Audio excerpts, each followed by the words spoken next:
Well, you know the problem with democracy. I don't think there is any country in the world which does not call itself democratic. All countries in the world call themselves democratic. It's a matter, first, of definition, I think mainly of definition and of what we regard to be the essentials of democracy. We certainly ourselves regard ourselves as democratic. We understand why countries used to the multi-party system don't believe that a one-party system can be democratic, or are rather suspicious of the one-party system. We can't, frankly, convince them by sheer argument, philosophical argument, that this is possible. Perhaps the best thing is actually to see this thing in practice. What are the essentials of democracy? The essentials of democracy are that individuals should feel unharassed, that they are actually free in their society. Individuals, this is the most essential thing. I never see why an individual should not feel free because of a machinery of election. And the two-party or the one-party is really basically a machinery of election. The second one, when it comes to machinery, is that an individual should feel a true choice of the people he wants to represent him in a government where it's no longer possible for people individually to participate in the government, that you have individual representatives. Either sometimes you select parties, sometimes you select individuals. Now, frankly, I don't see why the thing cannot be democratic, simply because sometimes you select a party, which is what the Western countries usually do, and in our own case, you select an individual, the party being given, the party policy being given. So, this is the kind of election we went through the other day, and we honestly believe we are independent, and we really ask the old countries at least to be democratic enough, to have a free mind, and to study the new experiments which are taking place in the rest of the world, and this experiment which is taking place in our Good morning, East Africa. Good morning, Tanzania. Good morning, Nairobi, Kenya. Good morning, Kampala, Uganda, Bujumbura, Burundi, Kigali, Rwanda, pamoja na kule DRC Congo, pamoja na ndugu zetu wa kule Somalia, ukienda kule Ethiopia, Gabon, kwenda West Africa yote kule, Good morning Africa, pamoja na East Africa yote kama nilivyoanza, Central Africa, Northern Africa, Southern Eastern Africa, Zimbabwe, tuteremka kule Namibia, Botswana, South Africa na nchi zote katika bara la Africa. Good morning Africa, kipindi maalumu kabisa ambacho kinakuja moja kwa moja kutoka katika studio zetu za hapa Columbia, South Carolina, pamoja na kule Washington DC, ambapo tunaungana na Swahili Villa Online TV pamoja na American Swahili News, ambao tupo katika studio zetu za hapa Columbia, South Carolina, ambapo tunakuja moja kwa moja kutoka. Leo tumechelewa kidogo kwanza, kwa sababu tulikuwa tunajaribu kutafuta ni kitu gani tuwakumbushe wa Tanzania huyu mtu anaitwa, ambaye tunampigania siku zote hapa, kama tulivyoweka katika hebu niseme hapa Bushatri hivi hapa, Free Tundu Lissu now.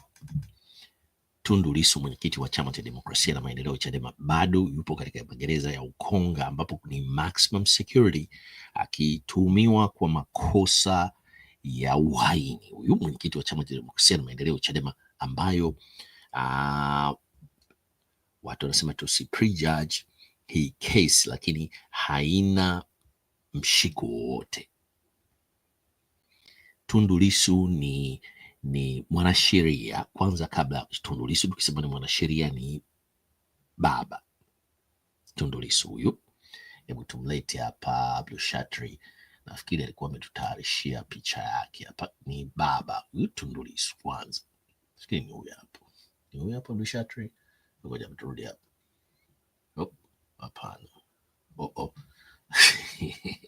Shatri kidogo, hii inanitatiza kidogo hapa. Nafikiri Shatri ananiambia niende chini kabisa au niende juu ya hizi picha ambazo ziko hapa zimewekwa. Kwanza twende hapo, kwanza tuangalie. Nafikiri ni hii hapa, tuangalie hapo. hapo vile vile, na hatuwezi kumleta Tundu Lissu. Naona kuna kitu gani sio kimetokea leo, basi tutaendelea tu na mazungumzo haya. Kwa hiyo basi katika siku hii ya leo hii tuanze tu kwa kusema kwamba Tundu Lissu huyu ni baba huyu kwanza, mzazi, mwanafamilia, na vile vile Tundu Lissu huyu ni kiongozi wa Chama cha Demokrasia na Maendeleo, Chadema, na vile vile ni mwanasheria msomi kweli kweli, na vile vile ni fellow huyu katika University of South Carolina, ambapo ameshawahi kutoa mihadhara mara 2, na mwaka huu ilikuwa anatakiwa vile vile arudi aje kuzungumza na wanafunzi kama fellow. Kwa Tanzania kuna mafellow wachache sana katika nchi yetu ya Tanzania ambaye anaweza kuja katika Division 1 University hapa Marekani kuzungumza, kutoa mihadhara. Mlishamsikia ametoa mhadhara kabla ya msukosuko huu kutokea Kampala, Uganda. Uwezo wake wa kuzungumza na wanafunzi, na vile vile ameweza kuja hapa mara 2 Marekani na kuzungumza na madarasa ya graduate school pamoja na kwenda katika Walker Institute of International, kama mnavyoona bana letu linavyotembea. Kwa hiyo basi tutaleta mazungumzo, round table discussion aliyokuwa nayo na baadhi ya maprofesa, na moja kati ya maprofesa ambaye alikuweko hapo alishiriki mwanzo wa mchakato wa katiba Tanzania kuanzia mwanzo mpaka mwisho. Vile vile naye alikuwepo katika Walker Institute of International Study. Vile vile ni profesa katika University of South Carolina, Walker Institute of International Study. Kwa hiyo basi tutamleta Tundu Lissu hapa, msikilize, ni kama dakika 57 hivi. Na kwa wale ambao labda hawakuwahi kumsikia huyu Tundu Lissu akiwepo katika round table na American Swahili News na Swahili Villa Online TV, tulikuwepo katika hiyo event. Tundu Lissu huyu hapa anaongea. Tushatri Kenyatta and Nyerere, but the similarities are more striking. The difference is actually superficial. What are the similarities?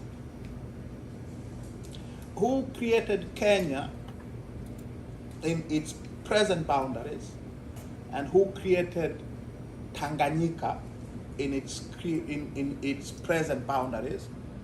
Actually, who created Cameroon in its present boundaries? Us? No. Who created our state, this institution called state? The governments. Who decided that we should have government, we should have parliament, we should have judiciary, we should have presidents, we should have prime ministers? Who decided that? Who decided what type of police forces or military should we have? Or universities? Who decided that our countries should grow coffee and cotton and sisal and tea and export them to other countries? Who decided that you should speak English or she should speak French or Portuguese? Who decided those things? So let me, Ali Mazrui. That is to say, to what extent have we controlled our destinies if we speak seriously? So I'm thinking now. Who decided that the Kenyan currency should be called the shilling? So I want you to push. I want to push you in one area. You are a presidential candidate. Given all of this you have mentioned, yes. Mazrui talked about the triple heritage. Yes. We have Islam. Yes. We have Christianity, which is colonialism, and then you have African cultural. Yes. So given those three, you are a presidential candidate. Yes. Where were you going to take Tanzania? Given all this, given that we speak English, given that we grow coffee, all this control that we have. So what was your plan for Tanzania, and how was it different from Magufuli's? Well, the differences with Magufuli's would be striking. I wouldn't do what Magufuli did. Okay, so tell us what everything that Magufuli did, actually. I wouldn't kill people. Okay. I would muzzle the press. I wouldn't kill the opponents of my government. I wouldn't go on this spending spree in my home village like Mobutu or Felix Houphouët-Boigny. So where were you going to take Tanzania? I would have negotiated Tanzania's place in the sun in the midst of all these complexities. The world is much more complex than than we make it out. We don't have a lot of freedom in what we do because of these complexities. We cannot pretend, like Magufuli did, that actually the world owes us a living. It doesn't. All right? We need the world more than the world needs us. Seriously. So I would have been much more humble than Magufuli was. I would have been much more humble than Nyerere was, actually. Or Kenyatta. So we've seen a lot of African leaders make a lot of promises, and once they become like leader, president particularly, they completely forget their promises to the nation.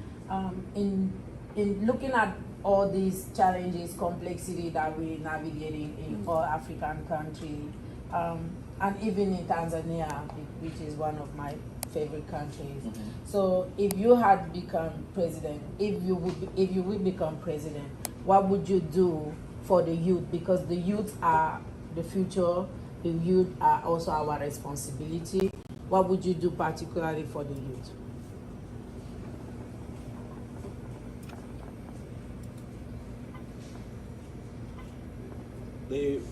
I think the reason why promises are made and they are not kept is because we've turned our people into beggars, and they have somehow accepted the idea of being beggars. Governments don't do this or that for people. People do things for themselves and for their countries. Governments get money from us, and then they come and build a road here, a school there, and they tell you that we have built this road for you or that school. No. I think my idea of government and my idea of citizenship is that people should be demanding things from them, demanding as opposed to begging. Government should not be doing things for people. Government should be made to do things that people want. So our politics have been turned upside down in that way, in the sense that we have made our people believe that we should, once in government or in parliament, we will bring development to you, instead of people demanding that you do this and holding us to account if we don't. And because of that, that's why promises are not kept, because we have been reduced to spectators instead of being active participants in the processes of our own development and our own emancipation. So I look at it completely differently. Politicians will make promises which they will not keep if they are allowed to get away with it. It is not just Africa.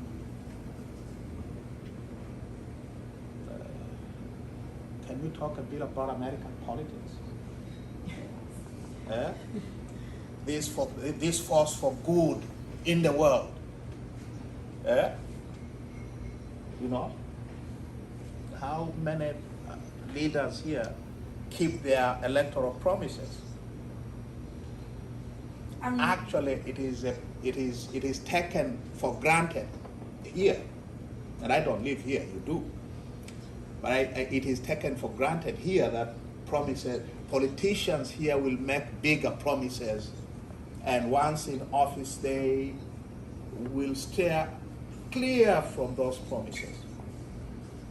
Can I clarify my point again? I'm talking in terms of access to providing access to quality education for all, providing empowerment tools for them to tools. Yeah, to be knowledgeable about what they have the right to even demand for.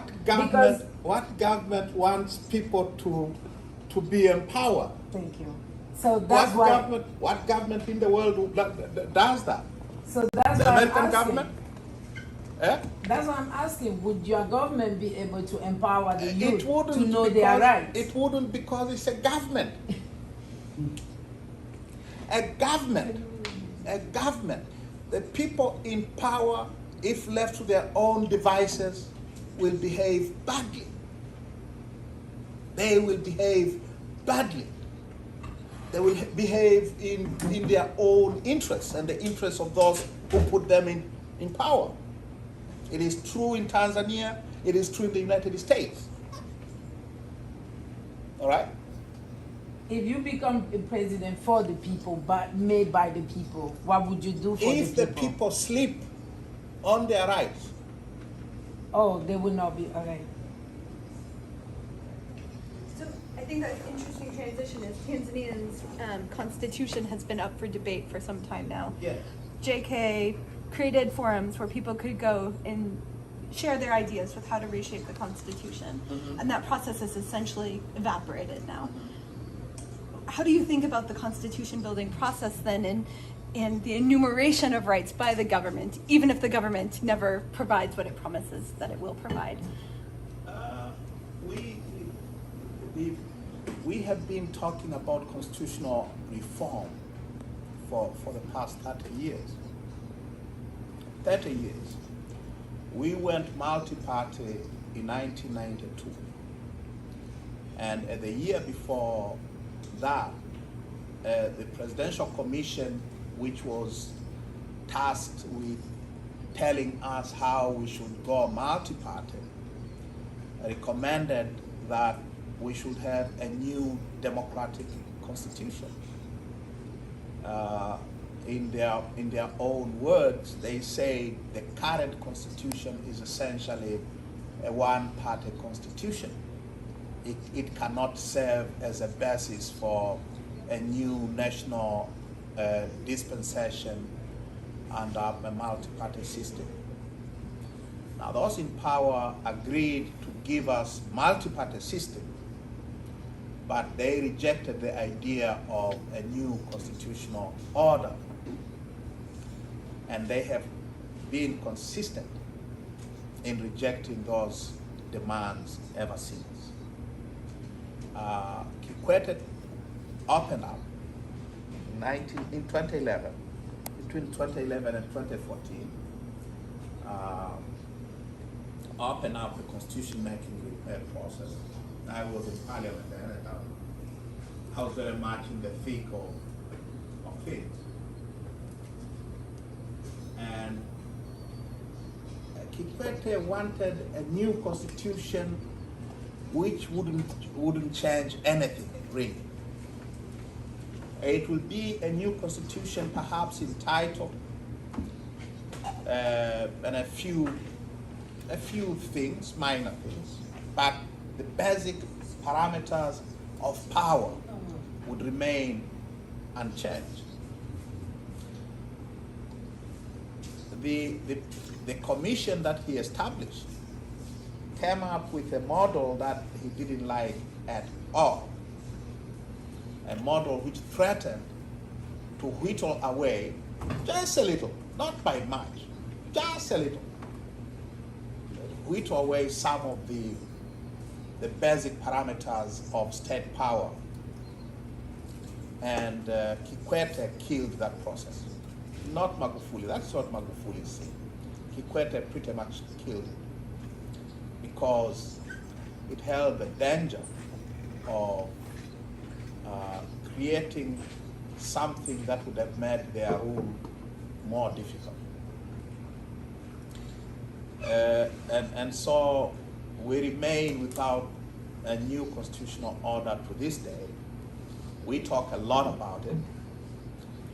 In the past 1 year, my party has been involved in negotiations with the government over how to bring back the process that was stalled by Kikwete. And after 1 year of negotiations, a few months ago, they came up and said no to almost every position, every proposal we had negotiated with them for over a year. So those in power don't want change. The issue then is how hard are those without power prepared to fight to change things? That's where we are. We're going to have to get it the hard way. And the question then is, are we prepared for what it takes? Yeah. It will be hard. It will be dangerous. But that is the way it is going to be. I attended some of those forums where there was a public open discussion, and it was actually one of the most transparent forms of conversation I've ever seen about government. Yes. And that the feeling in those rooms at the moment, and I get your point that there was never any intention of change, but the feeling in the room from kind of a local level was incredible to see people think about the next step and what rights they wanted and how they would claim them and how the government could enforce them. And as a US citizen, I could never imagine being invited into a process like that. So the experience in Tanzania was incredibly, I found it very forward-looking and very hopeful. So I was very disappointed, of course, when it failed, although I was not under any pretense that it was intended to succeed. But I will say it was such a cool process to be a part of. I have said elsewhere that those 3 years are perhaps the most consequential years in our country's entire history since 1961. For once, there was a national conversation about the kind of Tanzania we want. The report of the commission, which runs into 13 fat volumes, is unprecedented in the depth of detail, and it's a process that was in many ways unprecedented in our entire history. And I love to think that it was not in vain. That process and the output it generated will continue to inform our conversation on democracy, on rights, on accountability for decades to come. So even though we don't have a new constitution still, I think that process was very important. It was very productive. We are not done with the process yet. Yeah. And I think it's co-occurrence with other investigations and kind of public political airings at the same time, kind of mutually informed each other. Yeah. Yeah. Towards an air of transparency. Swali lingine kaka? Nafikiria ngoja kidogo. Yes. The Kenyans, you Kenyans love to hate Jomo Kenyatta. And his son. And his son, and his family. And I understand perfectly that ambivalent attitude to the Kenyattas. The Kenyattas are the richest family in Kenya, if I'm not mistaken. And they are the richest family because the father, the patriarch, was the first president of Kenya after independence. And he used his presidency to provide for his family first, provide for his clan second, provide for his tribe's people third, and then whatever remained was the rest of Kenyans had to fend for themselves. And so that is my crude way of trying to understand Kenyatta and Kenya of the period. Nyerere didn't do that.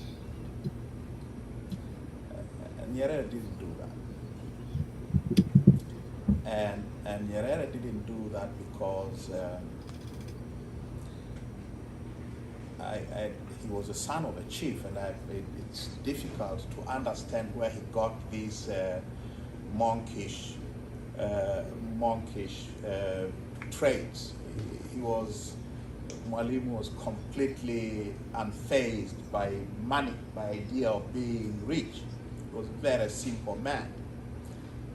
He led a very simple lifestyle. His family, you wouldn't recognize a Nyerere anywhere on the street in Tanzania. You would immediately recognize Samia Suluhu Hassan's son now, a year or two after his mother became president. You would recognize children of our former president immediately. They stand out. You wouldn't notice a Nyerere.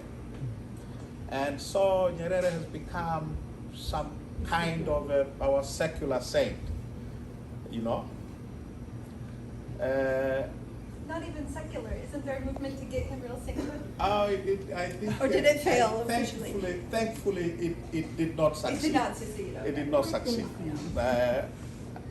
My brother and I, my eldest brother, who's a lawyer, and I made a petition to our church fathers, and we said things about Nyerere that they hated us.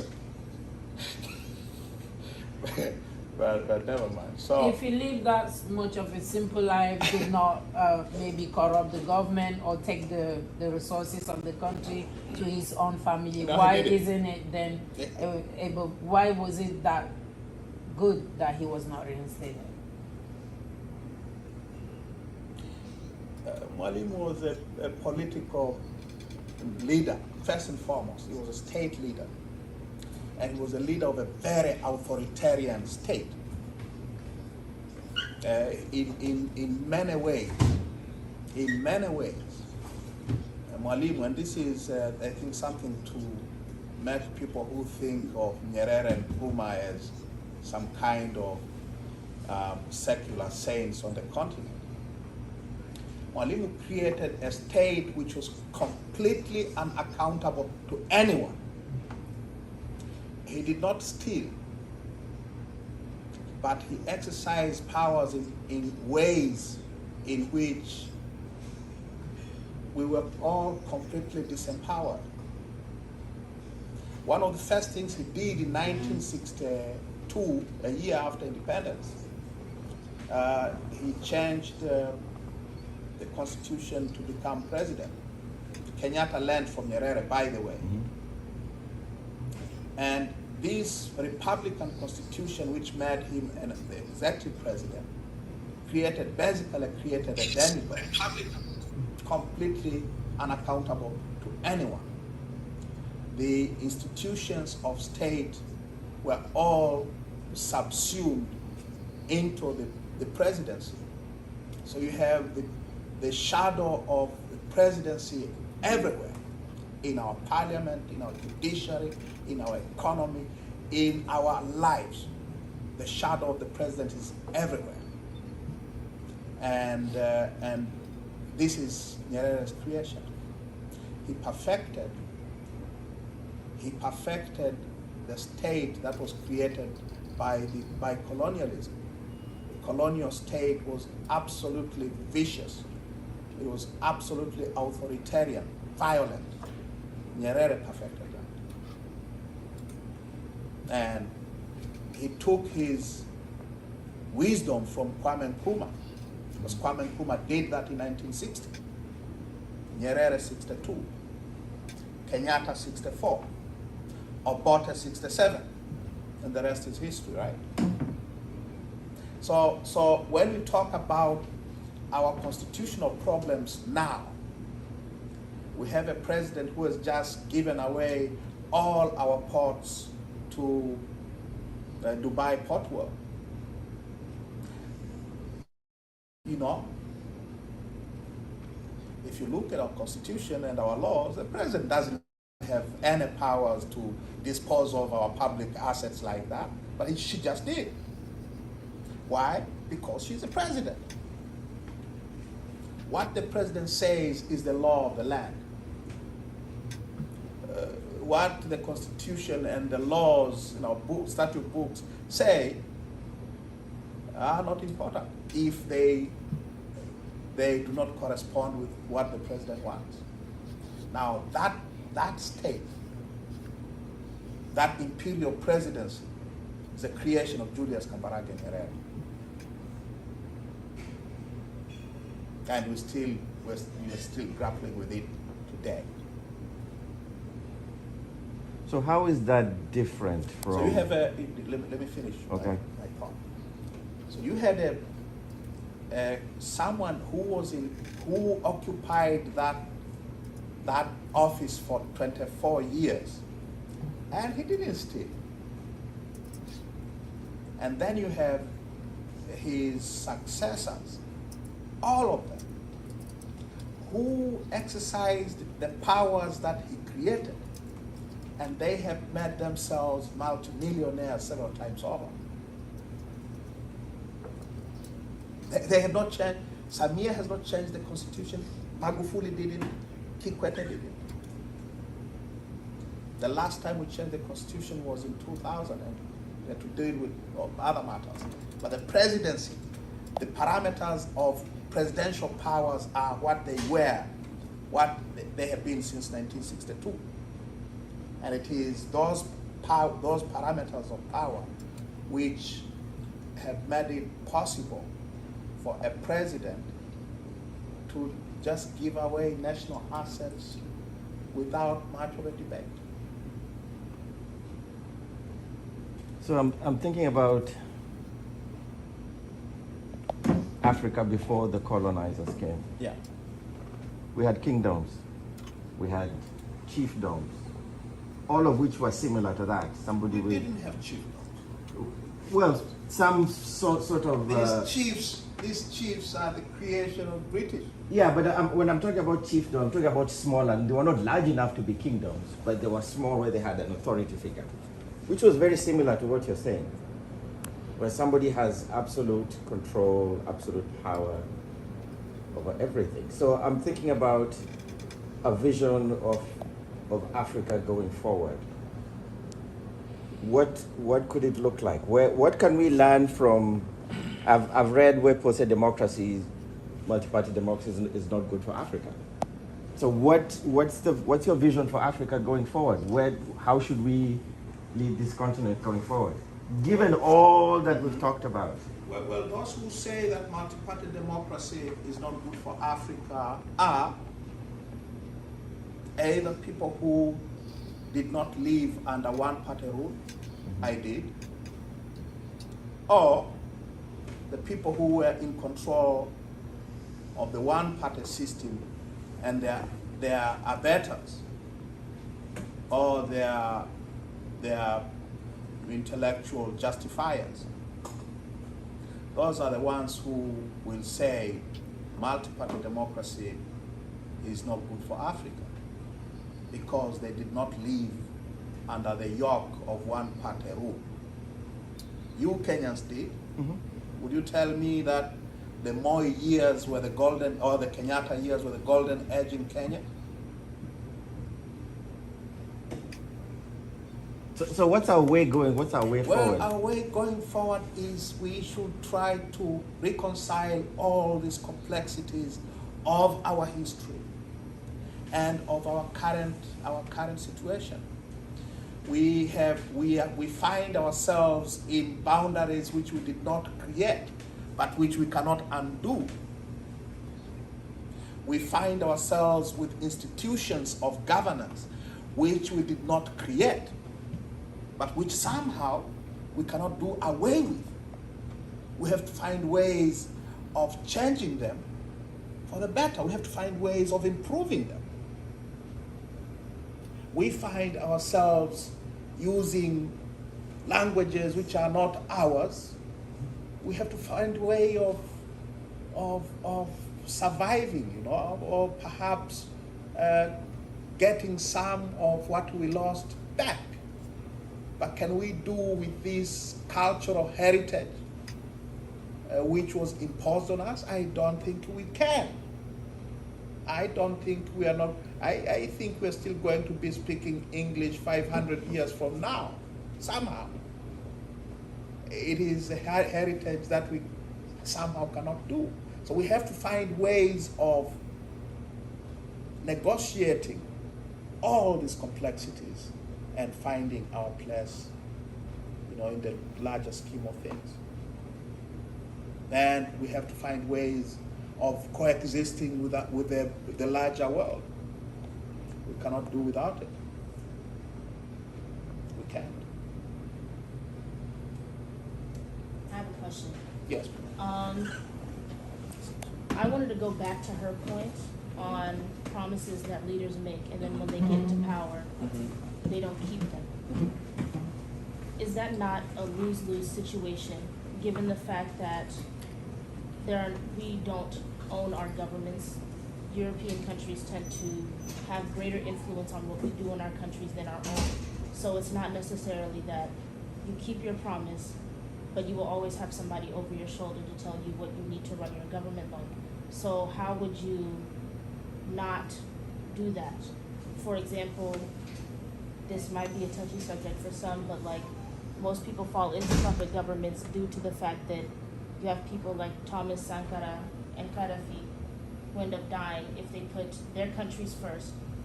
So it's a fear factor of you do what is for your people, or you do what will keep you alive and in power. So how would you differ from those? Or what promise, not necessarily promise, but how would you be trusted to not fall victim to other forces within African governments in general? It's a very difficult question. How do you survive in a very hostile world? Hostile if you don't play according to their rules. If you don't play according to the rules-based international order. Yeah? It's a very difficult subject.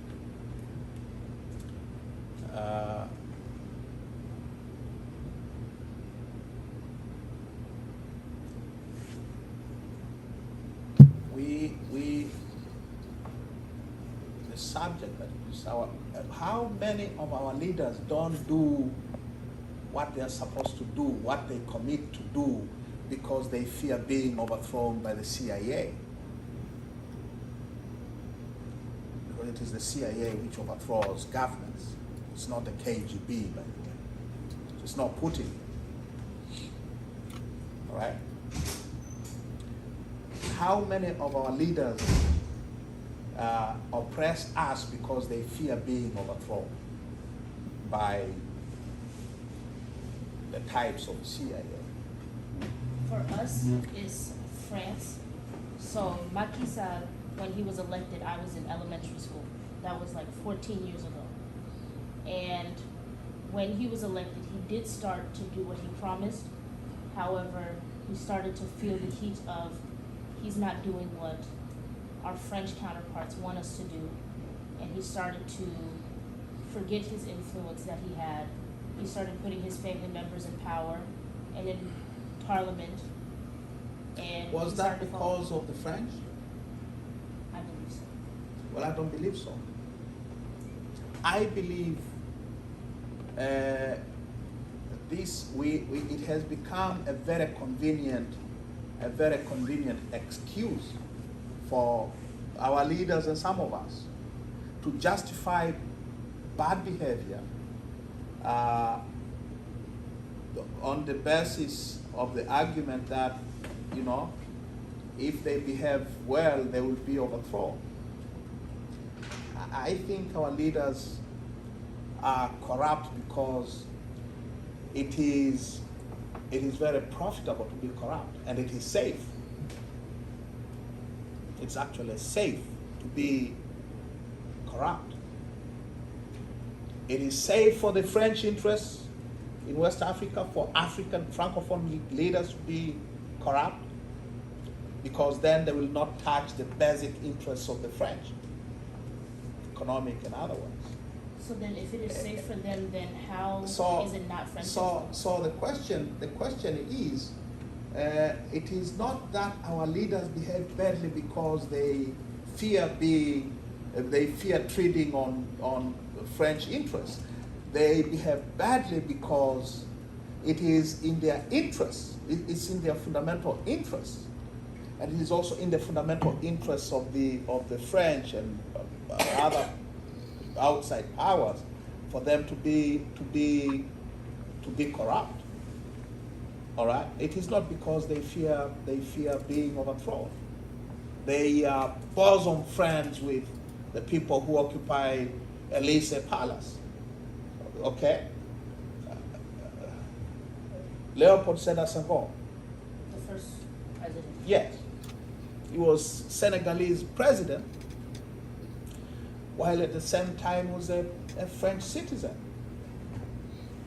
When he retired in 1981, where did he go? Did he stay in Dakar to be taken care of in his old age by the Senegalese people? He went back home. He wouldn't have had that option. As did Ahmadou Ahidjo in Cameroon. Ahidjo died in Senegal. I think Ahidjo died in Senegal. He died in Senegal. But as did, well, Ahmadou, where is Abdou Diouf, your second president? He still lives Where in does France.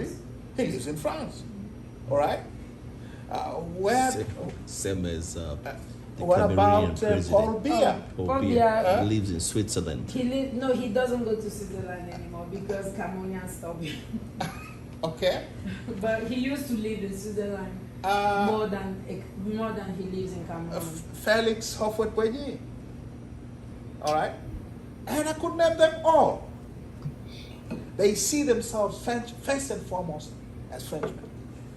I mean, all African presidents, especially the French-speaking African presidents, are all French citizens to start with. Yes. With their children, with their Mhm. children.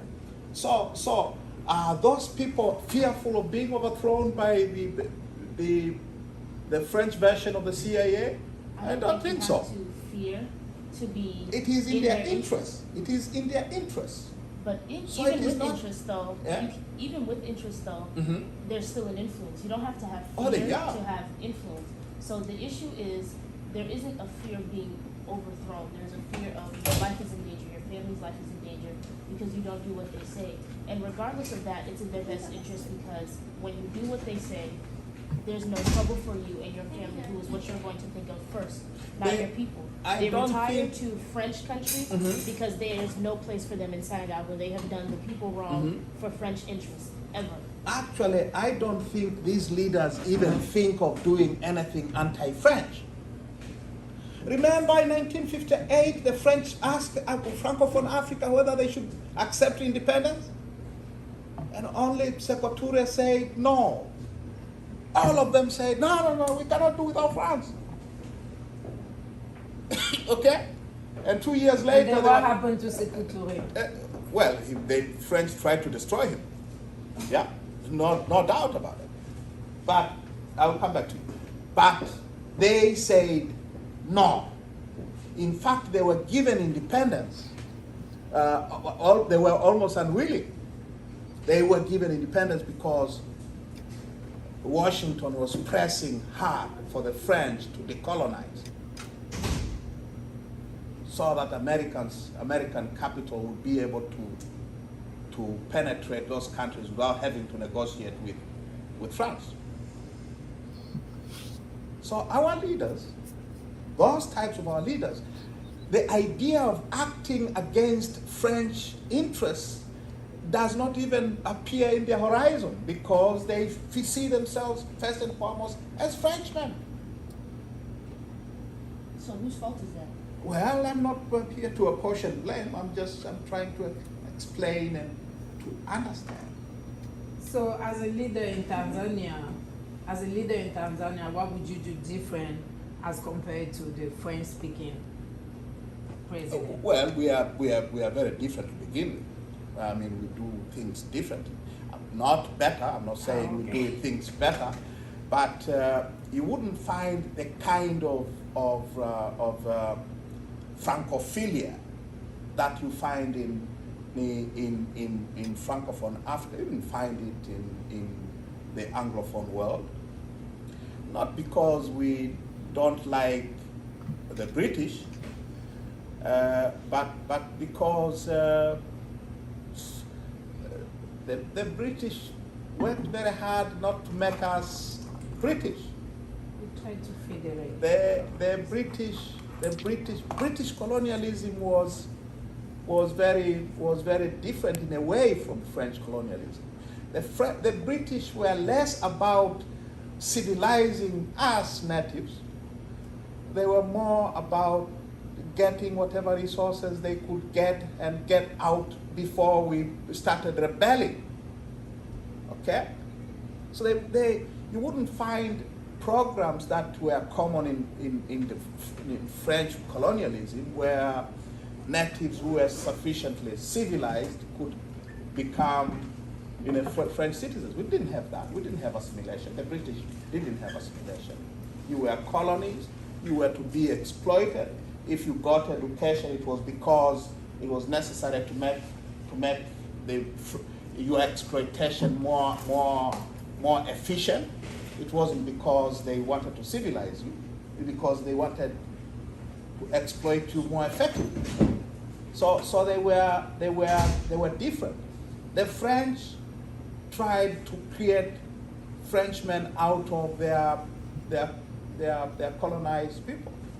So that is the difference. So you say, as instead of and the Portuguese too. So then the way that Francophone countries run and the way Anglophone countries run, you would have a better chance of changing what is wrong, because you don't have, not necessarily the issue, but the person over your shoulder, the way that Francophone governments have, essentially.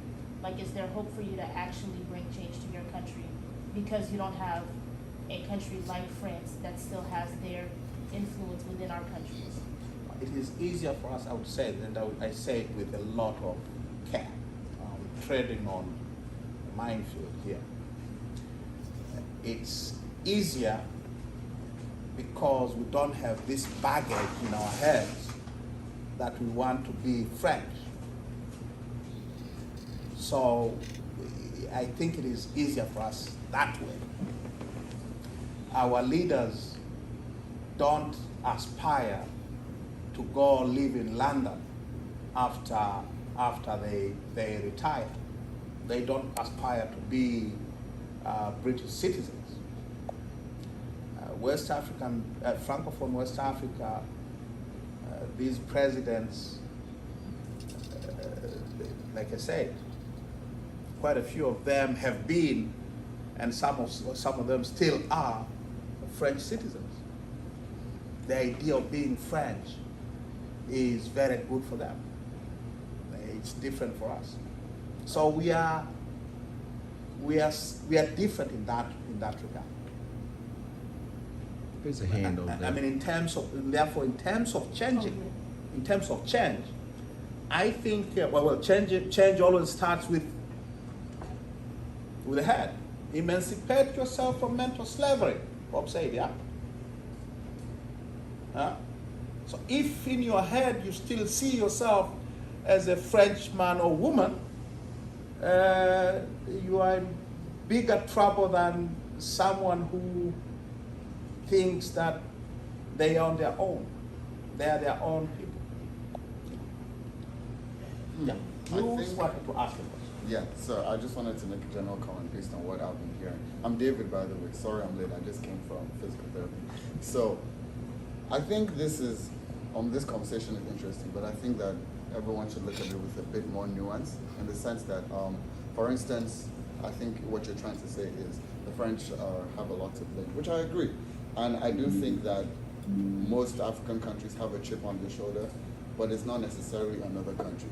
Like Nigeria doesn't pay taxes to the UK, or for instance. But there are entities that their interest is directly against the progress of a country, like the French and Senegal.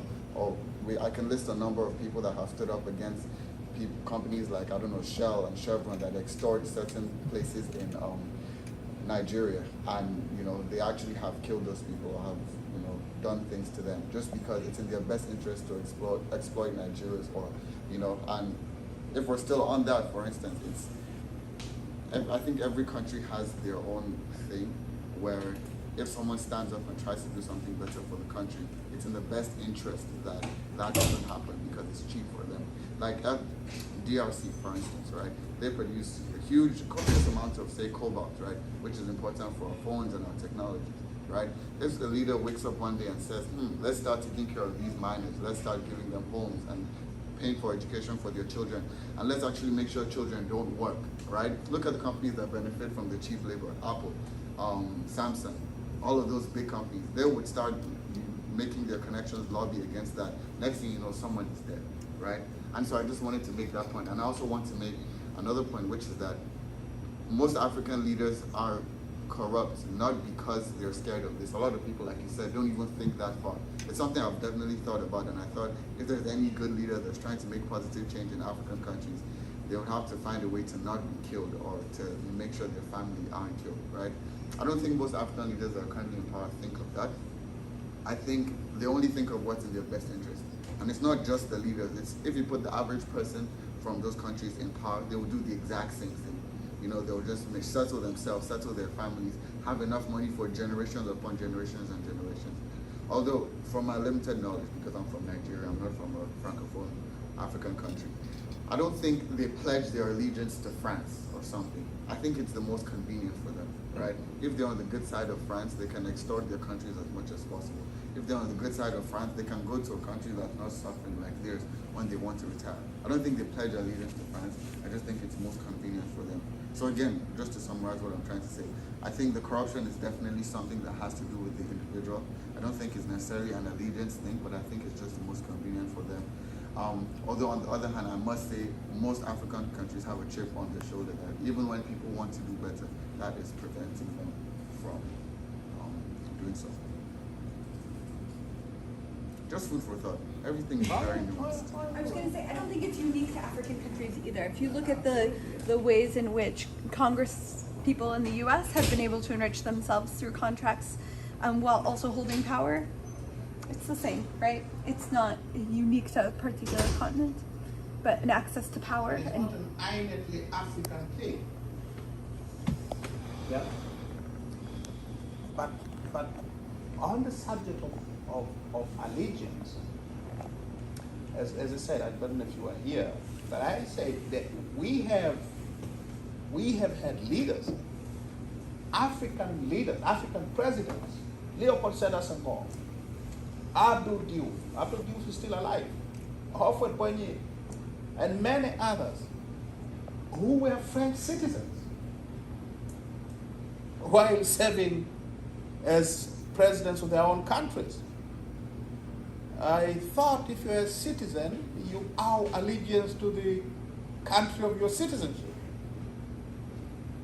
Right on? Okay? But you're right.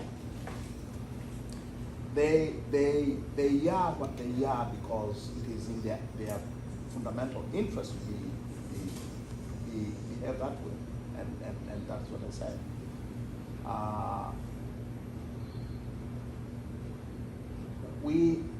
We have developed, I think it's being colonized and also gives you all sorts of excuses.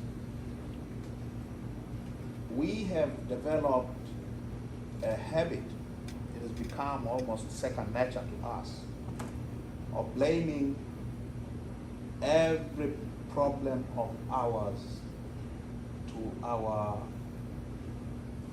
former colonial masters.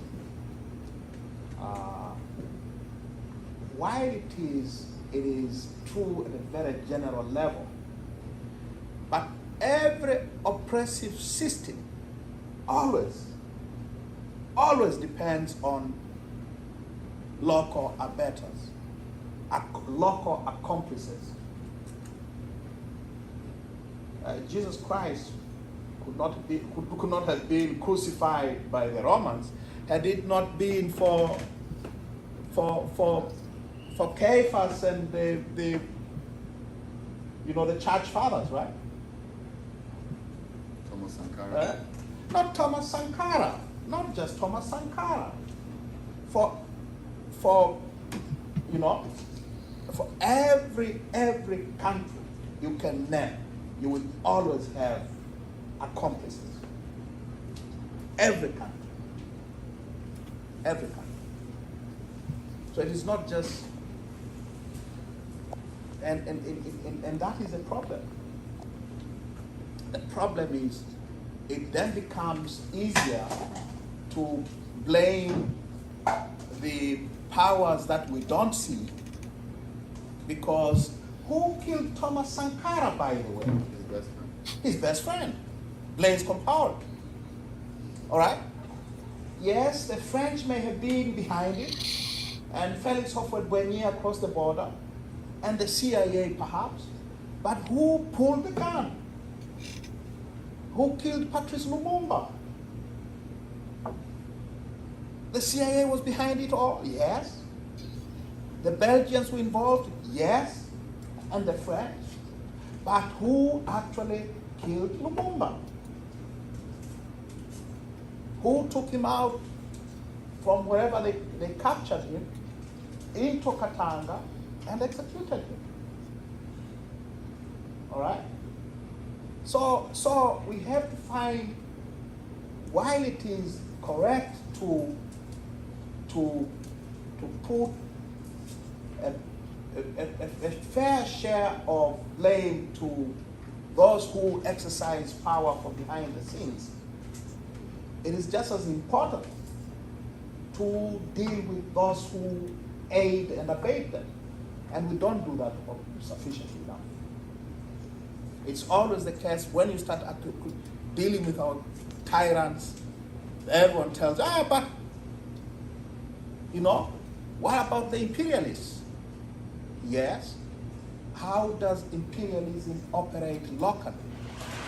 Who makes it possible for those with money in London, in Paris, in New York, and elsewhere, and in Beijing nowadays, who makes it possible for them to exploit our resources? Who makes it possible for the mineral wealth of DRC or of Tanzania to be siphoned off to these multinational corporations of the West? The local accomplices. The local accomplices. Those are ours. We have to deal with it. Because the people they work on behalf of are hardly ever seen. We don't see them in our parliament. We don't see them in our White Houses. We have White Houses too. You don't see them in our courts. You don't see them in our. We have to understand We have to understand our problems in their complexities. Foreign influence, yes, but how does it operate locally? Yeah.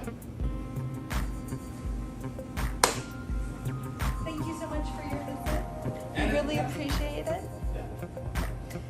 I'm just so very grateful that you could join us today. In fact, we have a gift for you.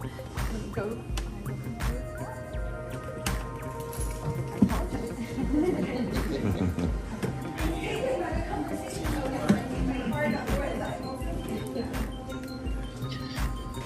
Oh boy. Naitwa nani bwana? Mimi. Peter Moi. Kwa wapi? Sasa huyo alikuwa ni Tundu Lissu huyo. Good morning Africa. Good morning East Africa. Alipokuwepo Walker Institute of the International Study at the University of South Carolina here in Columbia. This was almost 2 years ago when he pays the visit at the Dalamo School of Business. Dr. Chris Yenkin naye vile vile alikuwa amekaa nyuma akimsikiliza katika hiyo round table discussion ambayo ilianza asubuhi mapema kwelikweli, mida ya 8:30 am Eastern Standard Time hapa katika taifa hili kubwa la Marekani hapa Columbia, South Carolina. Na huyu mliyemsikiliza kuanzia mwanzo mpaka mwisho alikuwa ni Mheshimiwa Tundu Lissu ambaye ni mwenyekiti wa Chama cha Demokrasia na Maendeleo Chadema, ambaye sasa hivi serikali ya Jamhuri ya Muungano wa Tanzania imemshikilia kwa kosa la treason, ambao adhabu yake ni kunyongwa mpaka kufa. Mheshimiwa Tundu Lissu huyu kama mlivyomsikia akiongea pale kwa umakini, busara na hekima, akiwa katika round table discussion au meza ya duara na baadhi ya wanafunzi na profesa kutoka Dalamo School of Business, Christopher Yenkin ambaye alikuwa amekaa kimya, na mama mwana profesa huyo wa Walker Institute of International Study ambaye alikuwepo katika mchakato wa katiba Tanzania, pamoja na profesa kutoka Kenya ambaye mlimuona huyo hapo akisalimiana na Mheshimiwa Tundu Lissu ambaye alikuwa akimuuliza maswali mengi kwelikweli kuhusiana na politics za Kenya. Na Mheshimiwa Lissu kama angalikuwa rais wa Jamhuri ya Muungano wa Tanzania angefanya kitu gani kipya. Kwa hiyo basi, kwa Watanzania wote ambao mnatufuatilia American Swahili News pamoja na Swahili Villa Online TV, hii ni marudio tu ya mazungumzo ambayo huyu mwenyekiti wa Chama cha Demokrasia na Maendeleo Chadema taifa hapo Tanzania, Mheshimiwa Tundu Lissu, ambaye tunaiomba hii serikali ya Jamhuri ya Muungano wa Tanzania imwachie huru, ambaye ni hazina kubwa kwelikweli kwa taifa hili la Tanzania, si tu Tanzania bali na duniani na ulimwenguni, katika vyuo mbalimbali tu, si huku Marekani bali vile vile hapo Tanzania. Kama ukimwalika katika University of Dar es Salaam pamoja na vyuo vingine hapo, anaweza kuwaelimisha Watanzania na kutoa elimu nzuri kabisa, tofauti ambavyo na wanasiasa wanavyomwangalia na kumwogopa katika nchi yetu ya Tanzania. Hapo basi tunamalizia kipindi chetu cha Good Morning Africa, Good Morning East Africa hiki. Kwa wale ambao bado hamjasubscribe, nendeni mkasubscribe hii American Swahili News pamoja na Swahili Villa Online TV. Tunakwenda na kudeep inside down katika faili zetu kuona ni kitu gani ambacho tunacho na kuwaleteni dhidi ya Tundu Lissu huyu ambaye anakuwa arraigned kwenda mahakamani hapo, mahakama ya Kisutu tarehe 19 nafikiri mwezi huu wa 5 hapo. Na kwa hiyo tunaombeni wa Tanzania mwe watulivu na mjitokeze kwa wingi kwelikweli, kwa amani na utulivu, kwenda kuisikiliza kesi ya Mheshimiwa Tundu Lissu hapo katika jiji la Dar es Salaam, katika mahakama ya mkazi wa Kisutu hapo katika jiji la Dar es Salaam. Tunamalizia kipindi chetu cha Good Morning Africa, Good Morning East Africa kwa kuombeni tena. Tunawashukuru kwa wale wote ambao wameshiriki nasi katika kipindi hiki cha leo, katika ukifuatilia na kusikiliza. Tunaombeni msambaze haya mazungumzo wa Tanzania waweze kujua ni nani huyu na ni ana vitu gani ambavyo anaweza kuviongea katika lugha zote mbili kwa ufasaha kabisa, Kiingereza na Kiswahili. Mheshimiwa Tundu Lissu, huyu tunamwombea hekima na busara, nguvu na Mwenyezi Mungu aendelee kumzidishia pale alipo katika magereza ya Ukonga na atakapopelekwa katika mbele ya hakimu mkazi wa mahakama ya Kisutu tarehe hiyo 19 mwezi huu wa 5 mwaka 2025. Kwa hiyo tunasema tu sambazeni upendo, na tukisema sambazeni upendo wa Tanzania ambao mnaamka katika siku hii ya Jumamosi. Tutaungana tena nasi 11:45 Eastern Standard Time kutoka katika studio zetu za hapa Columbia, South Carolina. Abdul Shatri naye katika studio zetu za kule Washington DC atatuunganisha katika vipindi vyetu hivi vya Good Morning Africa, Good Morning East Africa. Tunasema peace na sambazeni. Let's